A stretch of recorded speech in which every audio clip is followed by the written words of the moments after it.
Hi எல்லாருக்கும் வணக்கம். Welcome to my channel mastering TNPSC GS with Santhosh. Okay, நிறைய சப்ஜெக்ட்ஸ் பார்த்துட்டு இருக்கோம். ஹிஸ்ட்ரி அப்படியே கண்டினியூ பண்ணிட்டு இருந்தோம் இல்லையா? ஸோ இது ஒரு செகண்ட் பார்ட்டாக நம்ம பார்க்கலாம். என்ன பார்த்துட்டு இருக்கோம் அப்படின்னா, இன்கேஸ் புதுசாக பார்க்குறீங்கன்னா அவங்களுக்கு சொல்கிறேன். என்ன பார்க்குறோம் அப்படின்னா, யாருக்கு அப்புறம் யாரெல்லாம் வராங்க. இப்போ வந்து சோழாவுக்கு அப்புறம் யார் வரா, பாண்டியர்கள் அப்புறம் யார் வரா, நார்த்தில் இருக்கிறப்போ சவுத்தில் யார் இருக்கா. ஸோ இந்த மாதிரி வந்து கண்டெம்பரரி ரூலர்ஸ் வந்து நம்ம பார்த்துட்டு இருக்கோம். யார் அப்போ யாரெல்லாம் இருக்கிறாங்க அப்படின்னு சொல்லிட்டு. இன்கேஸ் நீங்கள் ஃபர்ஸ்ட் வீடியோ பார்க்கல அப்படின்னா அதை ஃபர்ஸ்ட் பார்த்துட்டு வந்துருங்க. அப்புறம் தான் இது புரியும். ஏன்னா இது கண்டினியூட்டி தான் இது. ஓகேவா? ஸோ கண்டினியூட்டி பார்க்கறதுனால அந்த வீடியோ பார்க்காம உங்களுக்கு புரியாது. இன்பிட்வீனில் நடத்துகிற மாதிரி இருக்கும். சரியா? ஸோ ரொம்ப யூஸ்ஃபுல்லாக இருக்குங்க. ஒரு கம்ப்ளீட் ஹிஸ்ட்ரி சம்மரியை நான் உங்களுக்கு கொடுக்குறேன், சிம்பிளாக கொடுக்குறேன். இந்த 2 வீடியோ நீங்கள் பார்த்தீங்க அப்படின்னா, ஓகே ஹிஸ்ட்ரியில் இவ்வளோ நிறைய நடந்திருக்கு, சிம்பிளாக எப்படி நம்ம மைண்டுக்குள்ளே வச்சுக்கிறது அப்படின்றது உங்களுக்கு தெரியும். ஈஸியாக படிக்க உங்களுக்கு யூஸ்ஃபுல்லாக இருக்கும். ஹிஸ்ட்ரியை செக்ரிகேட் பண்ணி பிரித்து அழகாக படிக்கிறதுக்கு உங்களுக்கு யூஸ்ஃபுல்லாக இருக்கும். சரியா? ஓகே, லாஸ்ட் வீடியோவில் எது வரைக்கும் பார்த்தோம் அப்படின்னா, ஏன்ஷியன்ட் ஹிஸ்ட்ரி பார்த்தோம். சரியா? பண்டைய காலம் வரைக்கும் எது வரைக்கும் அப்படின்னு சொல்லிட்டு பார்த்தோம். அது எது வரைக்கும் இருந்துச்சு அப்படின்னா, டெத் ஆஃப் ஹர்ஷவர்தனா. ஹர்ஷவர்தனா இறப்புக்கு அப்புறம் என்ன முடியுது அப்படின்னா, ஏன்ஷியன்ட் இந்தியா முடியுது. அப்போ ஹர்ஷவர்தனா இறக்குறாரு. அதுக்கப்புறம் என்ன கண்டிஷன்ஸ்லாம் இருந்து என்ன கண்டிஷன்ஸ் என்னெல்லாம் யாரெல்லாம் இருந்தாங்க அவர் இறந்ததுக்கு அப்புறம் அப்படின்றத நம்ம தெரிஞ்சுக்கலாம் இப்போ. சரியா?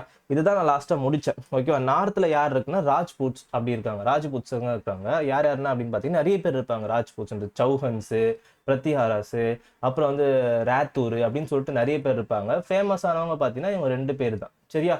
ஈஸ்டில் யார் இருக்கிறாங்க பார்த்தீங்கன்னா பாலாஸ். இதெல்லாம் எப்போ அப்படின்னா ஹர்ஷாவுக்கு அப்புறம் ஹர்ஷாவோட இறப்புக்கு அப்புறம்.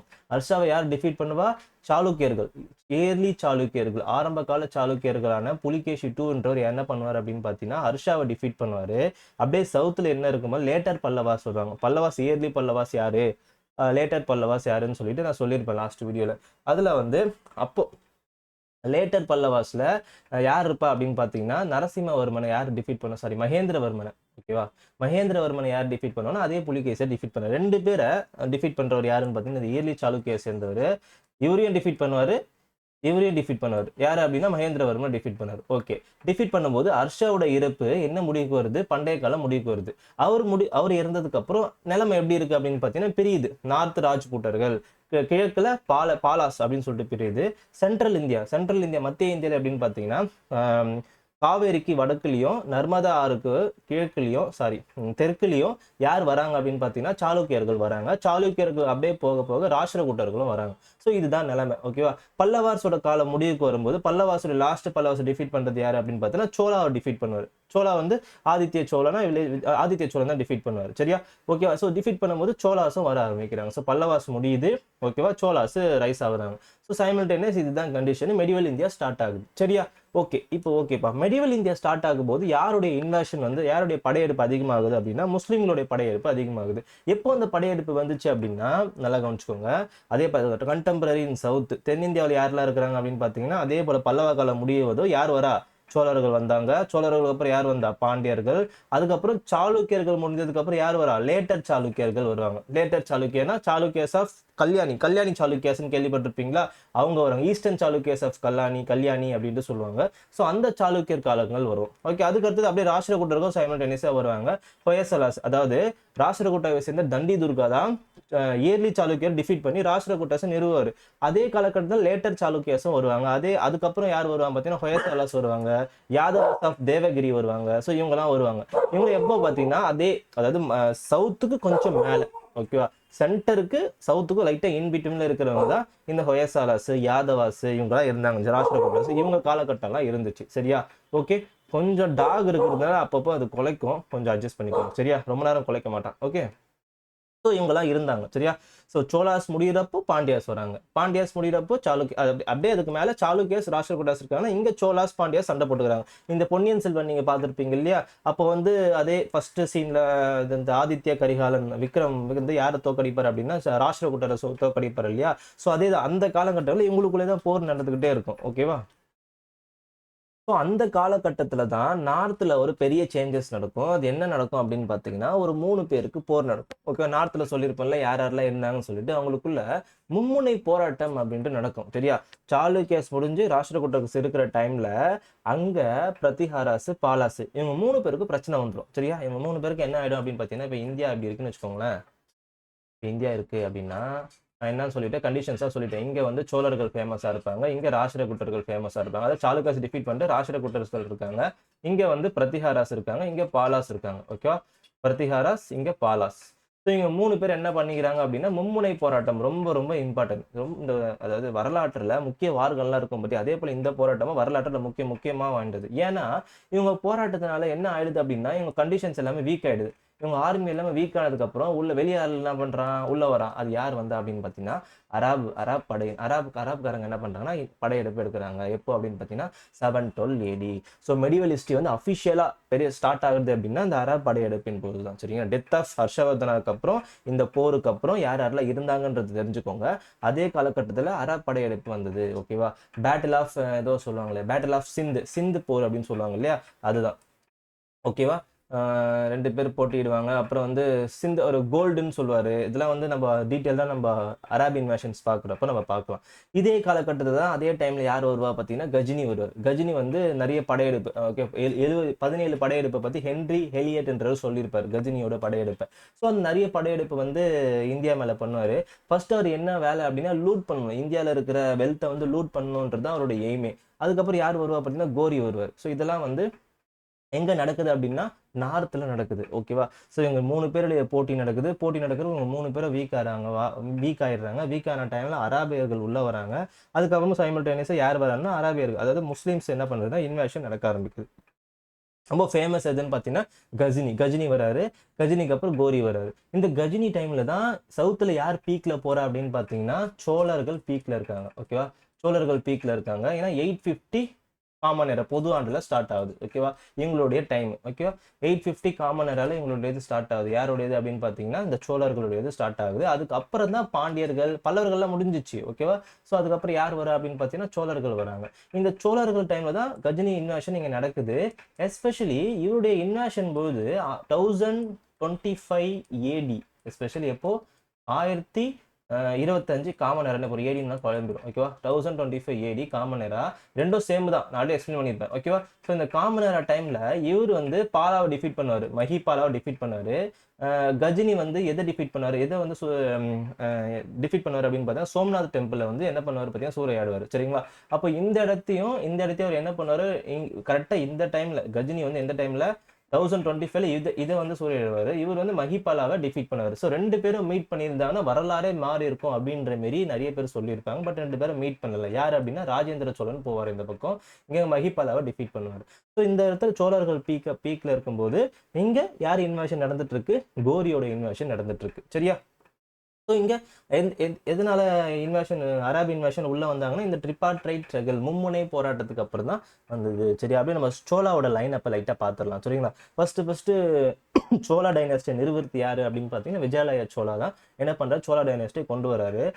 அதுக்கப்புறம் பல்லவாவை அஃபிஷியலாக க்ளோஸ் பண்ணிட்டு டிஃபீட் பண்ணிட்டு யார் வரா அப்படின்னா ஆதித்யா ஒன் தான் என்ன பண்ணுறாரு அப்படின்னு பார்த்தீங்கன்னா சோழாரூவில் என்ன பண்ணுறாரு பார்த்தீங்கன்னா பல்லவாவை டிஃபீட் பண்ணிட்டு சோழாரூவில் அதாவது கன்சாலிடேட் பண்ணுறாரு. சரியா, அதுக்கப்புறமா பராந்தக சோழன் வராரு. பராந்தக சோழன் வந்ததுக்கப்புறம் யார் அப்படின்னு பார்த்தீங்கன்னா அவர் எக்ஸ்பேண்ட் பண்ணுறாரு, பராந்தகா 1 அப்படின்றவர். அப்படியே போக போக ஃபேமஸானவங்களை மட்டும் பார்த்துடலாம். வேறு யாரெல்லாம் இருக்குது அப்படின்னு பார்த்தீங்கன்னா ஃபேமஸ் ராஜராஜா 1, ராஜேந்திர சோழா 1. இவர் டைமில் தான் மஹிபாலா டிஃபீட் பண்ணுவார். அதே டைமில் தான் முகமது கோரியும் வருவார். சரி, கஜினி வருவார். ஓகேவா, அப்புறம் லாஸ்ட் உள்ள யார் பார்த்தீங்கன்னா குலத்துங்கா சோழா 1. ஸோ இவருக்கு அப்புறம் யார் வருவாங்க பார்த்தீங்கன்னா சோழர்களுக்கு அப்புறம் யார் வரா அப்படின்னு பார்த்தீங்கன்னா குலத்துங்கா தான் சாளுக்கியோட ரிலேஷன்ஸ்லாம் வச்சுப்பாரு. அப்படியே சைமல்டேனியஸாக இருப்பாங்க, கண்டெம்பரரியாக இருப்பாங்க. சாளுக்கியா, ராஷ்டிரகூட்டாஸு, சோழா முடிஞ்சதுக்கப்புறம் பாண்டியர்கள், அதே இடத்துல அப்படியே சாளுக்கிய, ஹொயசாலாஸு, ஓகே, யாதவாஸ் ஆஃப் தேவகிரி, இவங்களாம் அப்படியே கண்டினியூஸாக வரும். இப்போ தான் நிறைய பேர் வரதான் உங்களுக்கு குழப்பற மாரி இருக்கும். அதனால தான் அடிக்கடிக்கு நான் சொல்கிறேன். சரியா, ஸோ சோழா முடியுது, பாண்டியர்கள் கொஞ்சம் அப்படியே டாமினன்ட். இப்போயே பாண்டியன்ஸ் வந்து அப்பப்போ வந்து போவாங்க. ஆனால் டாமினன்ட் பண்ண ஆரம்பிச்சது ஆஃப்டர் ராஜேந்திர திரியா லாஸ்ட் சோழா ரூரல் அவரோட டிஃபீட் பண்ணதுக்கப்புறம் யார் வருவா அப்படின்னு பார்த்தீங்கன்னா பாண்டியர்கள் வருவார், கடுங்கோன் அப்படின்றவர் வருவார். சரியா, ஓகேவா. இப்போ இதே டைமில் முகமது கோரி இன்வேஷனை பற்றி நம்ம பேசணும். ஓகேவா, முகமது கோரி இன்வேஷன் அப்போ யார் இருக்கா அப்படின்னு பார்த்தீங்கன்னா நார்த்தில் இவங்க 3 பேர் அடிச்சுக்கிறாங்க இல்லையா. இதே டைமில் முகமது கோரி அப்போ சௌஹன்ஸ் இருக்காங்க, பிருத்திவிராஜ் சௌஹன்ஸ் டைனாஸ்டி சொல்லியிருப்பா இல்லையா, சௌஹன்ஸ் ராஜ்புட்ஸில். அந்த சௌஹன்ஸ்ல முகமது கோரி சண்டை போடுவார். பிருத்விராஜ் சௌஹனும் கோரியும் சண்டை போடுவாங்க. என்ன போர் அப்படின்னு பார்த்தீங்கன்னா பேட்டில் ஆஃப் தரைன் அப்படின்ட்டு சொல்லுவாங்க. 1-1 ஏதோ 2 போர் நடக்கும். ஃபர்ஸ்ட் போர்ல பிருத்விராஜ் சௌஹன் ஜெயிச்சிருவாரு. அடுத்த போர்ல வந்து Prithviraj Chauhan தோத்துருவாரு. So first time வந்து ஒரு இந்தியன் வந்து ஃபாரினை தோக்கடிச்சது அந்த போர்ல தான். சரியா? ஸோ முகமது தோத்துட்டாலும் அடுத்தடுத்து என்ன பண்ணிடுவாரு அப்படின்னா வின் பண்ணிடுவாரு. நல்ல ஒரு நிலையான ஆட்சியை கொண்டு வரணும்னு சொல்லிட்டு என்ன பண்ணிடுவாரு அப்படின்னு பார்த்தீங்கன்னா கோரி வந்து அடிகள் நாட்டிட்டு போயிடுவாரு. இவருக்கு கீழே அடிமையா வாழ்ந்தவர் யாருன்னு பார்த்தீங்கன்னா கோரிக்கு கீழே குத்புதீன் ஐபக். அந்த ஐபக் வந்து கோரி போனதுக்கு அப்புறம் கைபக் வந்து என்ன என்ன பண்ணுவார் பார்த்தீங்கன்னா ஸ்லேவ் டைனாஸ்டியை என்ன பண்ணுவாருன்னா இந்தியாவில் நிறுவுவார். அதுதான் டெல்லி சுல்தான்களுக்கு ஆரம்பம். சரியா? ஓகேவா? ஸோ டெல்லி சுல்தான் ஆரம்பத்துக்கு அப்புறம் யார் வரா அப்படின்னு பார்த்தீங்கன்னா ஸ்லேவ் டைனாஸ்டியே நிறைய பேர் இருப்பாங்க. ஓகேவா? யார் யார் இருப்பா? குத்புதீன் ஐபக்கு, இல்துமிஸ், பால்பன் இப்படின்லாம் வருவாங்க இல்லையா? அதுக்கப்புறம் ஃபேமஸாக ஒருத்தர் வருவார். அவர் தான் எல்லாரும் பேசப்பட்டவர், கில்ஜி டைனாஸ்டி.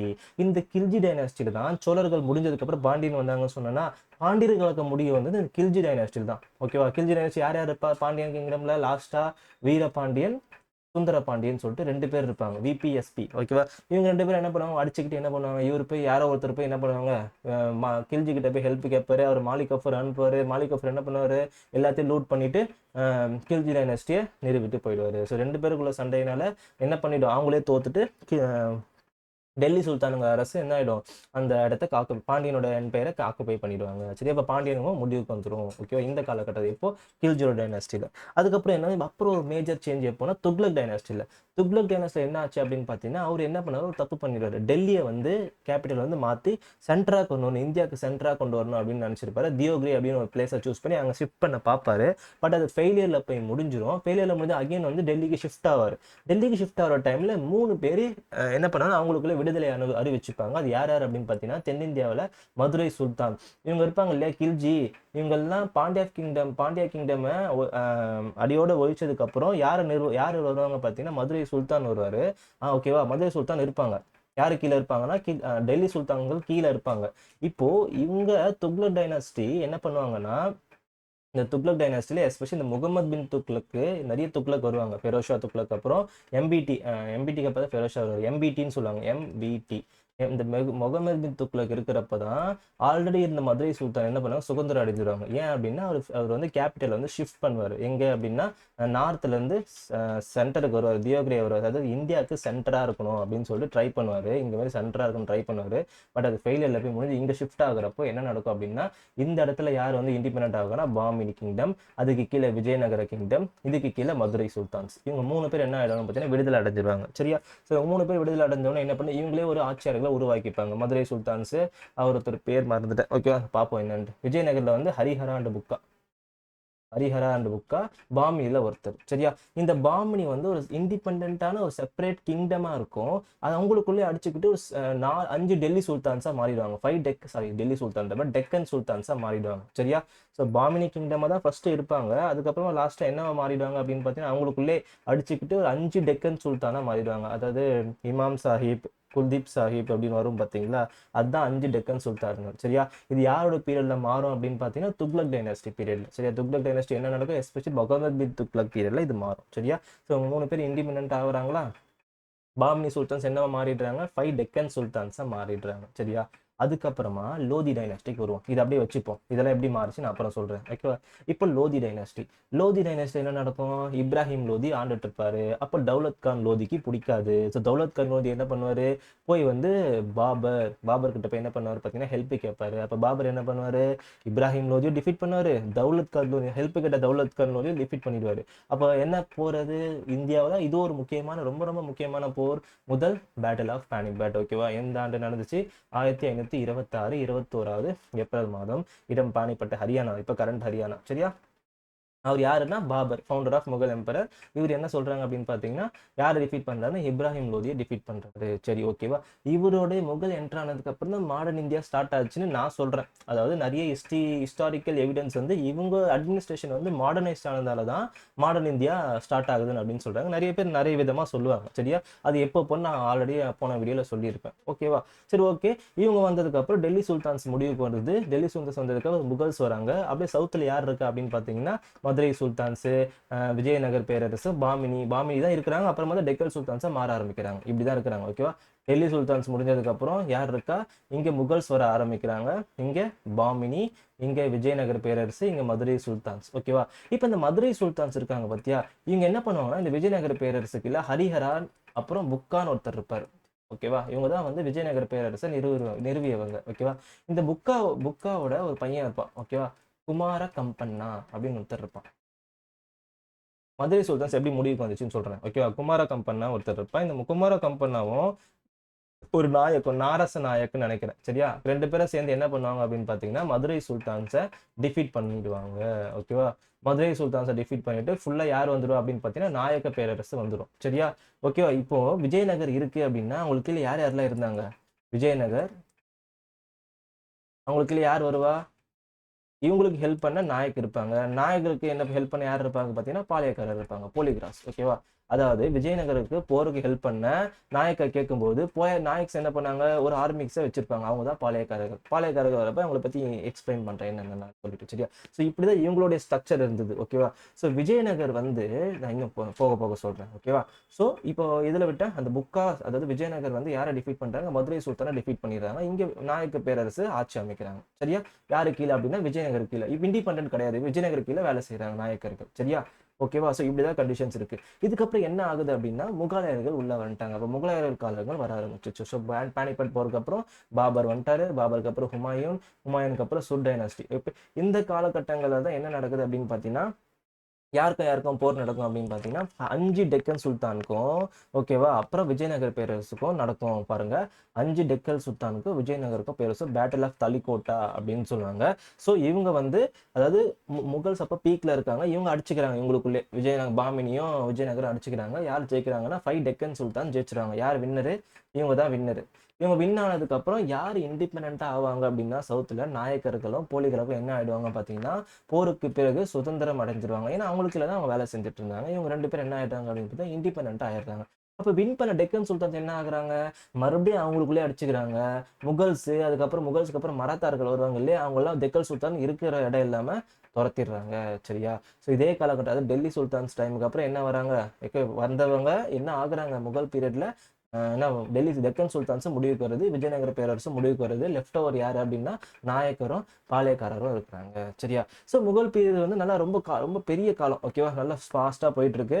ஓகேவா? அப்புறம் யார் பீரியட்ல வீக் ஆக ஆரம்பிக்குது அப்படின்னு பார்த்தா இது இருக்காரு பாத்தீங்களா, இவர் பீரியட்ல தான். சரிங்க? ஜஹாங்கீர் பீரியட்ல யூரோப்பியன்ஸ்லாம் வர ஆரம்பிச்சிடுறாங்க. ஓகேவா?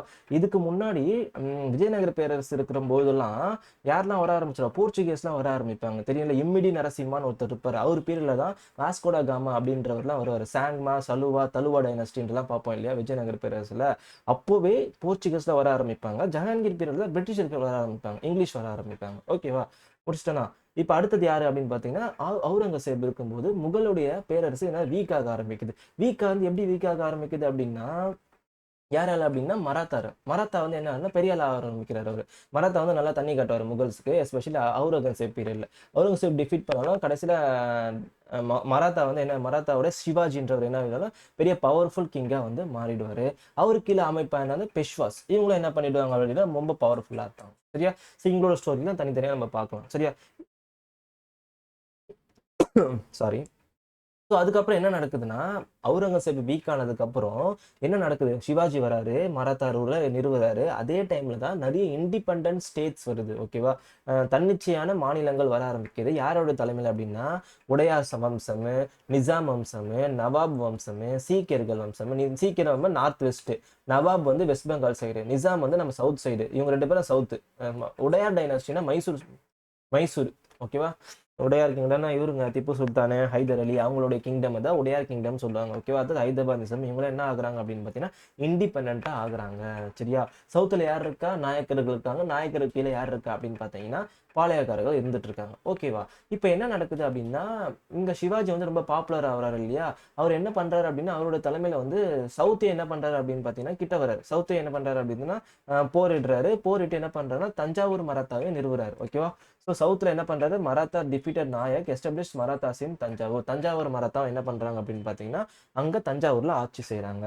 ஸோ ஃபேமஸான தஞ்சாவூர் மராத்தா பேர் எக்கோஜியோன்னு சொல்லுவாங்கப்பா, எக்கோஜியோ. ஸோ அதை பற்றி நல்லா பார்த்துக்கலாம். போக போக ஹிஸ்ட்ரி பார்க்குறப்ப அதை பார்ப்போம் இங்கே கிளியராக. சரியா? ஸோ இந்த தஞ்சாவூர் மராத்தாஸ்லாம் என்ன பண்றாங்க அப்படின்னு பார்த்தீங்கன்னா, அவங்களும் வந்து தமிழகத்துல ஆட்சி புரியுறாங்க. அப்படியே பார்த்துட்டு இது நார்த்ல என்ன நடக்குது, அப்படியே சென்டர்ல என்ன நடக்குது, சவுத்ல என்ன நடக்குது, இதெல்லாம் அப்படியே நம்ம பார்த்துட்டோம். சரியா? ஓகேவா? புரியுதா? இப்ப அடுத்தது என்ன நடக்குது? ஓகேவா? இப்ப இது வரைக்கும் நடந்துச்சு. இதுக்கப்புறம் முகலாயர்கள் இருக்காங்க பார்த்தீங்களா? அவங்கள லேட்டர் முகல்ஸ்ன்னு சொல்லிட்டுலாம் நெறைய பேர் வருவாங்க. அதெல்லாம் வீக் ரூலர்ஸ் தான். அவுரங்கசீப் தான் எல்லாருக்கும் தெரிஞ்ச பவர்ஃபுல் ரூலர். அவர் தான் வீக் ஆக ஸ்டார்ட் ஆகுது அவர் டைம்ல தான். ஓகேவா? அந்த டைம்ல தான் டெக்கான்ஸ்லாம் என்னது, டெக்கான் ஏரியால இருந்தவங்கலாம் இவங்களாம் என்ன பண்றாங்கன்னா இண்டிபெண்டன்ட்டா ஆக ஆரம்பிக்கிறாங்க. அதுக்கப்புறம் லேட்டர் முகல்ஸ் நிறைய பேர் வருவாங்க. ஓகேவா? ஸோ அக்பர் 2ன்றவர் ஒருத்தர் இருப்பாரு, முகமது ஷா 1ன்றவர் இருப்பாரு. இந்த முகமது ஷா 1ன்ற பீரியட்ல யார் வருவா அப்படின்னு பார்த்தீங்கன்னா, நதீர் ஷான்றவர் இன்வேஷன் படையெடுப்பார். ஓகேவா? நதீர் ஷாக்கும் முகமது ஷாக்கும் நிறைய போர் வரும். நதீர் ஷா வந்து என்ன பண்ணிடுவார் அப்படின்னா, முகமது ஷா செம்மடி அடிப்பாரு. ஓகே, அடிச்சு நிறைய வந்து என்ன ஆகிடுவார், லூட் பண்ணிட்டு போயிடுவாரு. அதனால வந்து கிட்டத்தட்ட ஒரு 3 வருடங்களுக்கு தன்னுடைய நாட்டில் என்ன பெர்ஷியன் அவர், ஓகே, தன்னுடைய நாட்டில் என்ன தேவைப்படலையா டாக்ஸை கலெக்ட் பண்ணி அந்த அளவுக்கு முகமது ஷா பீரியட்ல இருக்கிறப்ப லூட் பண்ணிட்டு போயிடுவார். சரியா? ஸோ அவருடைய பீரியட்ல அப்புறம் அகமது ஷா அப்தாலின்னு ஒருத்தர் இருப்பாரு. அகமது ஷா அப்தாலி. இவருக்கு அப்புறம் நதீர் ஷாவுக்கு அப்புறம் வருவார் அகமது ஷா அப்தாலி. ஓகேவா? ஸோ இவங்க 2 பேரும் என்ன பண்ணுவாங்க, ஃபாரின் இன்வேஷன் நடக்கும். தேர்ட் பேட்டில் ஆஃப் பானிபட்ல அகமது ஷா அப்தாலியோட பீரியட்ல தான் நடக்கும். அந்த டைம்ல மராத்தாலாம் அதாவது மராத்தாலாம் டிஃபீட் ஆயிடுவாங்க தேர்ட் பேட்டில் ஆஃப் பானிபட்ல. சரியா? ஓகே, அதெல்லாம் வந்து ஆங்கிலோ மராத்தா போர்லாம் இங்கிலீஷ் கிட்ட அடி வாங்கிட்டு இருப்பாங்க. அதே டைம்ல தேர்ட் பேட்டில் ஆஃப் பானிபட் மராத்தாக்கு ஒரு பெரிய பிரச்சனையா போய் முடியும். அது யாரு முக்கிய காரணமா இருப்பா பார்த்தா அகமது ஷா அப்தாலி. ஓகே, ஸோ அது வரலாறு பார்க்குறப்ப நம்ம அதை கம்ப்ளீட்டா பார்ப்போம். ஜஸ்ட் நம்ம ஓவர் வியூ பார்க்கறதால எல்லாத்தையும் நம்ம தெரிஞ்சுக்க தேவையில்லை. சரியா? சார் ஓகேப்பா, எந்த ஃபாரின் இன்வேஷன் நடக்கிற டைம்ல எல்லா யூரோப்பியன்ஸும் வராங்க. ஆனா ஒரு யூரோப்பியன் மட்டும் யாரு, ஆங்கிலேயர்கள் மட்டும் வலுவடைகிறாங்க. எது மூலியமா அப்படின்னா இதன் மூலியமாக. ஓகேவா? Battle of Plassey, battle of Buxar. ஓகேவா? So third battle of Panipat எதுவும் சொல்லல, இது அகமது ஷா அப்தாலி. அப்புறம் மைசூர் போர்ல யார் டிஃபீட் ஆகிறா, இவங்க உடையார் டைனஸ்டி. ஓகே, மராத்தா போர்ல மராத்தாஸ், கர்நாடிக் போர்ல பிரெஞ்சு, சீக்கியர் போர்ல சீக்கியர்கள் எல்லாருமே என்ன பண்றாங்க, பிரிட்டிஷ் கிட்ட அடிபணிஞ்சு போற நிலைமைக்கு வந்துருது. பிரிட்டிஷ் ஒரு சாலிட் ஃபவுண்டேஷனை போட்டுடுறாங்க இந்தியால. இப்ப புரியுதுங்களா? இப்போ பார்த்தா ஏன்ஷியன்ட் ஹிஸ்ட்ரியிலேருந்து மாடர்ன் ஹிஸ்ட்ரி வரைக்கும் பிரிட்டிஷ் காலம் வரைக்கும் இதுதான் நடந்துச்சு. இப்போ வரைக்கும் இதுக்கப்புறம் நிறைய பேருக்கு தெரிஞ்சிடும். கரெக்டா? ஸோ இதுதான் நிறைய பேர் குழப்பம். என்னென்னலாம் சேஞ்சஸ் நடந்துச்சு, முகலாயருக்கு அப்புறம் யார் யாரெல்லாம் வந்தாங்க, மராத்தாருக்கு அப்புறம் யார் யாரெல்லாம் இருந்தாங்க. ஸோ அப்படிலாம் தெரிஞ்சுக்கும். மராத்தாருக்கு அப்புறம் இவங்கெல்லாம் இருந்தாங்க. சரிங்களா? இவங்கெல்லாம் டிஃபீட் பண்ணி யார் வந்தா அப்படின்னு பார்த்தீங்கன்னா ஆங்கிலேயர் வந்தாங்க. அந்த டைம்ல 2 ஃபாரின் இன்வேஷன் இருக்கும். நதீர் ஷாவும் வருவார், அகமது ஷா அப்தாலியும் வருவார். யார் பீரியட்ல, லேட்டர் முகல்ஸ் பீரியட்ல வருவாரு. சரியா? பெஷ்வாவும் இருப்பாங்க. பெஷ்வா ரொம்ப ட்ரை பண்ண ஆங்கிலோ அந்த மராத்தாவார் தான் பெஷ்வாலாம் அடி வாங்கிடுவாங்க. ஓகே, மராத்தா கீழே பெஷ்வா இருப்பாங்களா, அவங்களுக்கு இல்லை பெஷ்வாக்கெல்லாம் இருப்பாங்க, அவங்களும் அடி வாங்குவாங்க. சரியா? ஸோ அதுக்கப்புறம் என்னெல்லாம் ஆச்சு, ஓகே, பிரிட்டிஷில் சாலிட் வந்து ஃபவுண்டேஷன் போட்டதுக்கப்புறம் என்ன ஆச்சு அப்படின்னு பார்த்தீங்கன்னா, பிரிட்டிஷுக்கு அகேன்ஸ்டா இந்திய மக்களே குரல் கொடுக்க ஆரம்பிச்சாங்க. கரெக்டா? பிரிட்டிஷ் மக்கள் வந்தானுங்க. அவங்க வந்ததே வந்து வியாபாரத்துக்காக தான். அதுக்கப்புறம் என்ன நடக்கும் அப்படின்னு பார்த்தீங்கன்னா, இடங்கள் ஆக்கிரமிப்பு பண்ண ஆரம்பிச்சிருவாங்க, மக்களை ஆட்சி செய்ய ஆரம்பிச்சிருவாங்க. அதனால மக்களே என்ன பண்ணுவாங்க, ஆங்கிலேயர்களுக்கு எதிராக போராடுவாங்க. அது விதமா பிரிப்பாங்க. சிவில் அப்ரைசிங், பொதுமக்கள் கிளர்ச்சி, பழங்குடியினருக்கு சந்தால் ரெபெல்லியன் கேள்விப்பட்டிருப்பீங்களா, விவசாயிகள் கிளர்ச்சி, இண்டிகோ ரிவால்ட், பாளையக்காரர்கள் ரொம்ப ஃபேமஸ், பாளையக்காரர்கள் கிளர்ச்சி நடக்கும். அப்போ யார் லெஃப்ட் ஒரு சவுத்துல, ஓகே, நாயக்கர்கள் இருப்பாங்க. நாயக்கர்கள் ஒன்று ஒரு இடத்த வாங்கிப்பாங்க இல்லையா. நாயக்கர் சென்னை மெட்ராஸ் ஒரு இடத்துக்கிட்ட வாங்குவாரு, பாம்பே ஒருத்தர்கிட்ட வாங்குவாங்க, பெங்கால் கிட்ட ஒருத்தர்கிட்ட வாங்குவாங்க. யார், ஆங்கிலேயர்கள் வாங்குவாங்க. சரியா? அதே போல மெட்ராஸ் யார்கிட்ட வாங்குவாங்க, ஒரு நாயர்கிட்ட வந்து வாங்குவாங்க. அவர் பேர் என்னது, சந்திரகிரி நாயக். ஓகே ஓகே, சந்திரகிரி நாயக்கிட்ட வாங்குவாங்க. யாரு அப்படின்னு பார்த்தீங்கன்னா ஆங்கிலேயர்கள் வாங்குவாங்க. அப்போ இங்க ரூல் பண்ணிட்டு இருந்தவங்க யாருன்னு அப்படின்னு பார்த்தீங்கன்னா பாளையக்காரர்கள் ரூல் பண்ணிட்டு இருக்கிறப்போ அவங்க கிட்ட போய் டாக்ஸ் கேட்பாங்க. அப்போ 2 பேரும் முட்டிக்கும். ஓகே, பிரச்சனை வந்துடும். ஓகேவா? அப்போ வந்து பாளையக்காரர் ரிவோல்ட்டும் நடக்கும். சரி, இதெல்லாம் கம்ப்ளீட்டா தமிழ்நாடு ஹிஸ்டரியில நம்ம பார்ப்போம். அப்புறம் ஃபேமஸ் வேலூர் கிளர்ச்சி நடக்கும். வேலூர் கிளர்ச்சி நடந்ததுக்கப்புறம் இந்த பெரிய புரட்சி, கிரேட் ரிவோல்ட், இதெல்லாம் வந்து அப்படியே அடுத்தடுத்து நடந்த வரலாற்று நடந்த முக்கிய சம்பவங்கள். சரியா? அடுத்தது வேற என்ன நடந்துச்சு, அப்புறம் இந்தியன் நேஷனல் மூவ்மெண்ட்ன்றது ஒரு தனி சாப்டர். ஓகேவா? இதுக்கப்புறம் என்னென்ன நடந்துச்சு, என்ன காங்கிரஸ் வந்ததுக்கு அப்புறம் சேஞ்ச் ஆயிடுது. ஓகேவா? காங்கிரஸ் வந்ததுக்கு அப்புறம் எப்படிலாம் போராட்டம் பண்றாங்க, இந்தியன் நேஷனல் காங்கிரஸ் ஆரம்பிச்சு இந்தியன் கவுன்சில் சட்டத்துல என்னெல்லாம் பண்ணாங்க, பார்ட்டிஷன் ஆஃப் பெங்கால் நடக்கும், மிகப்பெரிய ஈவெண்ட் 1905. ஜஸ்ட் இதெல்லாம் உங்களுக்கு தெரியும், இதை பத்தி நான் விளக்க தேவையில்லை. இதெல்லாம் விளக்கணும் இன்னும் நிறைய ஆகும். என்னெல்லாம் நினைச்சு நம்ம we are seeing only the timelines. ஓகேவா? டைம்லைன் மட்டும் தான், காலத்தை மட்டும் தான் நம்ம பார்த்துட்டு இருக்கோம் என்னெல்லாம் நடந்துச்சு அப்படின்றது. ஓகேவா? அதுக்கடுத்து என்ன நடக்குது, மாட்ரேட்ஸ் போனதுக்கு அப்புறம் தீவிரவாதிகள் வராங்க. தீவிரவாதிகள் என்ன பண்றாங்க, அவங்க காலகட்டத்தில் நடந்ததுல என்னென்ன, முஸ்லீம் லீக் நிறுவப்பட்டது, சூரத் பிளவு நடக்குது, மாட்ரேட்ஸும் எக்ஸ்ட்ரீமிஸ்டும் பிரியிறாங்க. ஓகேவா? அது அது எந்த நாள் பிறந்தாங்க அப்படின்ற ஸ்டோரிலாம் நம்ம பார்ப்போம். குதிரம் போஸ் என்ன பண்றாரு, தூக்கிலிடப்படுவாரு, அந்த அந்த ஸ்டோரி. அப்புறம் வந்து வங்காள பிரிவு என்ன பண்ணி ரத்து பண்ணிடுவாங்க 1911. அதுக்கப்புறமா டெல்லி கான்ஸ்பிரசி கேஸ்னு ஒன்று வரும். ஓகே, அது டெல்லியில் என்ன பண்ணுவாங்கன்னா ஒரு கவர்னர் ஜெனரலுக்கு அகேன்ஸ்டா பாம்லாம் தூக்குவாங்க இல்லையா. ஸோ அதை பற்றிலாம் நம்ம பார்க்குறது டெல்லி கான்ஸ்பிரசி கேஸு. அதுக்கடுத்தது வந்து தன்னாட்சி இயக்கங்க. தன்னாட்சி இயக்கம் பேரில் என்னென்ன நடந்துச்சு, லக்னோ பேக்ட், இந்த ஐஎன்சியும் முஸ்லீமும் இணைஞ்சிருவாங்க. ஓகே, மாட்ரிட்ஸோ எக்ஸ்ட்ரீமிஸ்டோ இணைவாங்க. ஸோ அதான் வந்து லக்னோ பேக்ட். சரியா. அப்புறம் ஹோம் ரூல் லீக், மான்டேகோ டிக்ளரேஷனு, ரவுலட் சட்டம், அப்புறம் ஜாலியன் வாலாபாக் மேஸ்கரே. அப்படியே இயர் வைஸ் நான் உங்களுக்கு போட்டு கொடுத்துருவேன். இது நீங்கள் அப்படி இது மட்டும் நீங்கள் படிச்சிட்டாலே 2-3 கொஸ்டின் பார்த்துடலாம். ஜஸ்ட் இதை மட்டும் எடுத்து படிச்சிட்டாலே உங்களுக்கு. ஓகேவா. So Montagu Chelmsford reforms. அதுக்கடுத்தது வந்து காந்தி. இப்போ திலக் இறந்ததுக்கு அப்புறம் யாரு முன் நிறுத்துவா அப்படின்னு பார்த்தீங்கன்னா போராட்டத்தில் காந்தி அவர்கள் வராரு. அவர் இதில் ஃபேமஸ் ஆகிறாரு பார்த்தீங்கன்னா ஒத்துழைமை இயக்கத்தில் ஃபேமஸ் ஆவார். அதுக்கப்புறம் வந்து கிலாஃபத் மூமெண்ட்டு, சௌரி சௌரா, இவர் பீரியட்ல நடந்த மிகப்பெரிய ஈவெண்ட்ஸ் இதுதாங்க. ஒரு கோர் பார்ட் ஆஃப் வரலாறு. நம்ம சுதந்திரம் கிடைச்சதுக்கு கோர் பார்ட் எதுன்னா இந்த இந்த ஈவெண்ட்ஸ்லாம். ஓகேவா. என்னென்னது, சைமன் கமிஷன், நேரு அறிக்கை, அப்புறம் லாகூர் செஷன் வரும், பூர்ண ஸ்வராஜ் ஜவஹர்லால் நேரு டிக்ளேர் பண்ணுறது, அப்புறம் சிவில் டிஸ்டர்பன்ஸ் சட்டமறுப்பு இயக்கம், உப்பு சத்தியாகிரகம், அதுக்கு அடுத்தது வந்து காந்தி இர்வின் ஒப்பந்தம், round table conference, communal award, Poona pact. Okay, இதெல்லாம் நம்ம தெரிஞ்சிருக்கோம். ஜஸ்ட் பார்த்துக்கோங்க. ஜஸ்ட் இயரோட நான் போட்டிருக்கேன். ஓகேவா. அப்புறம் வந்து ப்ராவின்சியல் எலெக்ஷன் நடக்கிற ஒரு ஈவெண்ட்டு. அதுக்கப்புறமா வந்து வேர்ல்டு வாரில் ஏன் என்ன பண்ணிடுவாங்கன்னா காங்கிரஸ் எலெக்ட் ஆகிடுவாங்க. வேர்ல்டு வாருக்கு அப்புறம் காங்கிரஸ் ரிசைன் பண்ணிடுவாங்க 1939. சரியா. அதாவது Congress resigns. Okay, day of deliverance சொல்லி செலிப்ரேட் பண்ணுவாங்க இல்லையா பாகிஸ்தானு. சின்ன செலிப்ரேட் பண்ணுவார். அப்புறம் ஆகஸ்ட் ஆஃபர் யாருன்னா லின்லித் கவ் அப்படின்றவர் அனௌன்ஸ் பண்ணுறது தான் அந்த ஆகஸ்ட் ஆஃபர். அது என்னெல்லாம் சொல்லுவார்ன்றது நம்ம பார்க்கலாம். சரியா. ஆகஸ்ட் நன்கொடை என்று சொல்லுவாங்க. அப்புறம் லாகூர் தீர்மானம், குட் இந்தியா மூமெண்ட். கடைசியாக பெரிய ஈவெண்ட் எது அப்படின்னு பார்த்தீங்கன்னா வெள்ளை அணை வெளியேறு. அப்புறம் சுபாஷ் சந்திர போஸ் இவரோட ஸ்டோரி தனியாக ஒரு இந்தியன் நேஷனல் ஆர்மி ஃபார்ம் பண்ணுறது. சரியா. அப்புறம் ஃபைனல் பேஸ் எப்படின்னா இந்தியன் நேஷனல் ஆர்மி ஃபார்ம் பண்ணதுக்கப்புறம் ஐஎன்ஏ ட்ரையல் ஒன்று நடக்கும். அந்த இந்தியன் நேஷனல் ஆர்மி ஃபார்ம் பண்ணி பிரிட்டிஷ் கிட்ட மாட்டிப்பாங்க இல்லையா. அவங்களுக்கு எதிராக நிறைய பிரிட்டிஷ்கள் பண்ணக்கூடிய போது நம்ம சைட்லேருந்து வாதாடுவாங்க. அதான் ஐஎன்ஏ ட்ரையல். ஓகேவா. அப்புறம் கேபினட் மிஷன் ஃபைனல் பிரிட்டிஷ் இந்தியர்களுக்கு வந்து கான்ஸ்டியூஷனை போட்டு கொடுங்கன்னு சொல்லிட்டு ஒரு மிஷன் பிளான் பண்ணுறாங்க. அதுக்கப்புறமா இன்ட்ரீம் கவர்மெண்ட் ஃபார்ம் ஆகும். மவுண்ட் பேட்டன் பிளான் வந்து இந்தியாவும் பாகிஸ்தானையும் பிரிச்சிடும். அப்புறம் ஃபைனலாக போடப்பட்டது இந்தியன் இண்டிபெண்டன்ஸ் ஆக்ட். அந்த மவுண்ட் பேட்டன் பிளானை வச்சு தான் போடப்பட்டிருக்கும். ஃபைனலாக என்ன இருக்கும் அப்படின்னு பார்த்தீங்கன்னா 15 ஆகஸ்ட் 1947 வந்து பிரிக்கப்பட்டது. சரியா. இந்தியாவும் பாகிஸ்தானும் சுதந்திரம் கொடுக்கப்பட்டது. ஸோ நம்ம எப்போ எதில் ஸ்டார்ட் பண்ணோம் அப்படின்னு பார்த்தீங்கன்னா ஏன்ஷியன்ட் இந்தியா 2,50,000 ஆண்டுகளுக்கு முன்பு என்ன நடந்துச்சு, பேலியோலித்திக் காலத்திலேருந்து ஸ்டார்ட் பண்ணி 1947 ஆகஸ்ட் 15 வரைக்கும் என்னெல்லாம் நடந்துச்சு. இப்போ 2 வீடியோவை கம்ப்ளீட்டாக கண்டினியூஸாக பார்த்தவங்களுக்கு ஒரு ஐடியா கிடைச்சிருக்கும். ஓகே, ஸோ இதுக்கப்புறம் தான் இதெல்லாம் வந்துச்சு. ஸோ இப்படி தான் நடந்துச்சு ஈவெண்ட்டு. இதுதாங்க ஹிஸ்ட்ரி.